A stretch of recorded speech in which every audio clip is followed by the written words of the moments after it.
जळगावात कुंटणखाण्यावर धाड 5 पीडित तरुणींची पोलिसांनी केली सुटका एका महिलेसह 2 पुरुष आरोपींना पोलिसांनी केली अटक जळगाव शहरात एमआयडीसी परिसराला लागून असलेल्या भागात देहविक्रीच्या व्यवसायावर पोलिसांनी धाड टाकल्याची कारवाई मंगळवारी सायंकाळी करण्यात आली।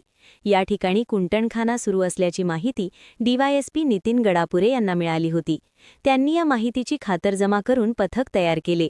या पथकात एपीआय योगिता नारखेडे, पोलीस कर्मचारी आवेश शेख, प्रणय पवार, रवींद्र जाधव, रवींद्र मोतीराया आणि निलेश जगताप यांचा समावेश होता। या पथकाने एमआयडीसीला लागून असलेल्या भागात हॉटेल निलांबरीच्या मागच्या बाजूस एका इमारतीमध्ये कारवाई केली। या धडक कारवाईत सदर ठिकाणी देहविक्रीचा व्यवसाय सुरू असल्याचे आढळले। या प्रकरणी पोलिसांनी कुंटणखाना चालविणाऱ्या महिलेसह 2 पुरुष आरोपींना ताब्यात घेतले असून त्यांच्या विरोधात गुन्हा दाखल करण्यात आला आहे। तरी या कारवाईमध्ये 5 पीडित तरुण महिलांची सुटका करण्यात आली असून त्यांच्या पुनर्वसनासाठी पुढील प्रक्रिया सुरू करण्यात आली आहे। या कारवाईचे परिसरातून स्वागत करण्यात येत आहे। त्यांच्या विरोधात गुन्हा दाखल करण्यात आला आहे।